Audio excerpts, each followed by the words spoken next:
আরাফার দিনে বিশেষ আমল সমূহ জানতে চাই। আরাফার দিনে একদিকে হাজী সাহেবদের জন্য আমল, আরেকটা হলো যারা আরাফার ময়দানে নাই তাদের জন্য আমল।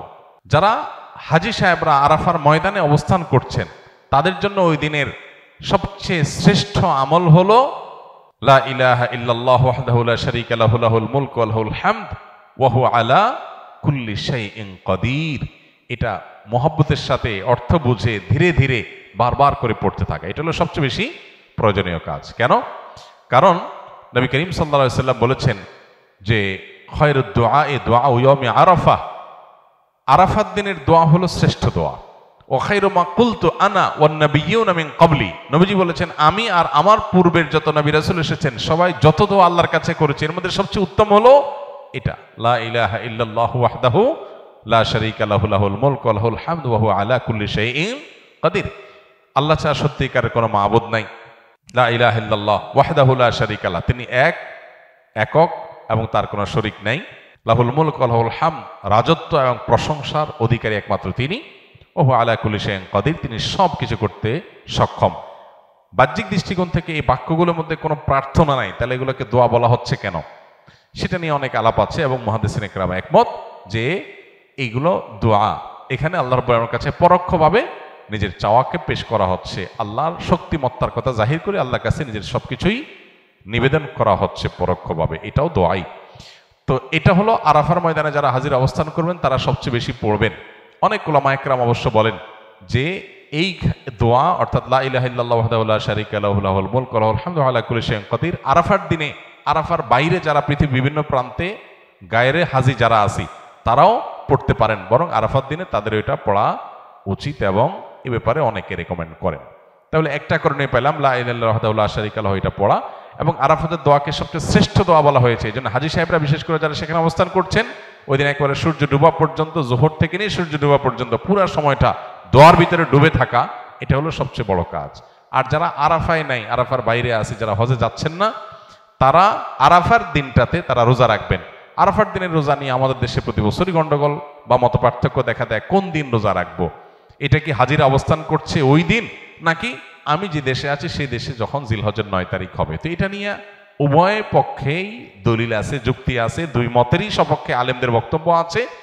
সেক্ষেত্রে তুলনামূলকভাবে আমি যে দেশে আছি সেই দেশে জিলহজের 9 তারিখটা হলে সেটাকে আরাফার দিন হিসাবে, আরাফার দিন যদিও বাহ্যিকভাবে মনে হয় যে আরাফার ময়দানের সাথে সংশ্লিষ্ট, কিন্তু আসলে এই যে দিনগুলা ইয়াউমুত তারবিয়া, ইয়াউমে আরাফা, ইয়াউমুন নাহার, ইয়াউমুত তারবিয়া বলা হয় জিলহজের 8 তারিখকে, ইয়াউমুল আরাফা বলা হয় জিলহজের 9 তারিখকে, ইয়াউমুন নাহার বলা হয় জিলহজের 10 তারিখকে।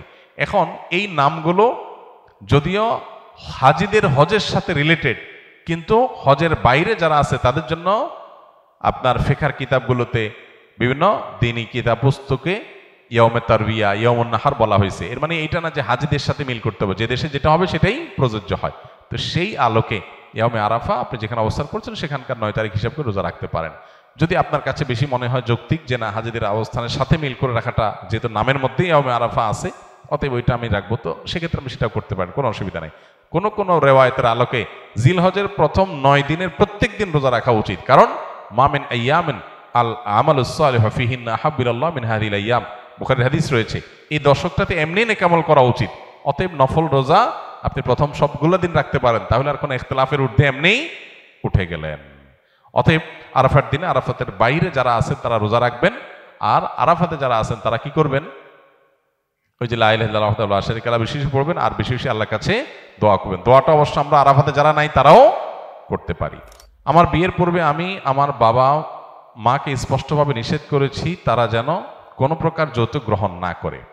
বিয়ের সময় আমার শ্বশুর বাড়ি থেকে কিছু আসবাবপত্র দেওয়া হয়, যা সম্পর্কে আমি জানতে চাইলে আমাকে আমার বাবা মা জানায় আমার শ্বশুর তার একমাত্র মেয়েকে উপহার দিয়েছে। পরবর্তীতে পারিবারিক একটি কলহের মাধ্যমে জানতে পারি বিয়ের সময় আমার পরিবারের লোকজন আমার শ্বশুরবাড়ি থেকে যৌতুক চেয়েছে এবং তারই প্রেক্ষিতে এগুলো তারা দিয়েছে। এখন আমার করণীয় কি? এখন আপনার করণীয় হলো শ্বশুরবাড়িতে এগুলো ফেরত দিয়ে আসা। সোজা কথা, শ্বশুরবাড়ি থেকে যদি যৌতুক চলে আসে তাহলে সেটা কি করতে হবে? ফেরত দিয়ে দিতে হবে। ফেরত দিয়ে আপনি দায়মুক্ত হওয়ার চেষ্টা করবেন। এক্ষেত্রে পরিবারের সাথে সংগ্রাম করতে হবে, বেয়াদবি করার দরকার নাই, সংগ্রাম করতে হবে। নিজের আদর্শকে কোন অবস্থাতে জলাঞ্জলি দেওয়া যাবে না। সেটা প্রয়োজনে আপনি বিভিন্নভাবে করবেন। আর যদি মনে করেন যে এখন জিনিসপত্র ফেরত দেওয়া কঠিন হবে, তাহলে এটার যে মূল্য সেটা বিভিন্নভাবে আপনি একসাথে না পারলে কিস্তিতে দিয়ে হলেও পরিশোধ করে দিবেন, তারপর শ্বশুরের এগুলো ফেরত দিতে হবে। এগুলো জায়েজ নাই। এই যে কোরবানি আসছে, এখন বহুত ফকির ফাকড়া দেখবেন, নতুন নতুন ফকির ফাকড়া কিছু গজাবে। কিছু তো ফকির ভিক্ষুক তো আমাদের দেশে আগে থেকেই আছে।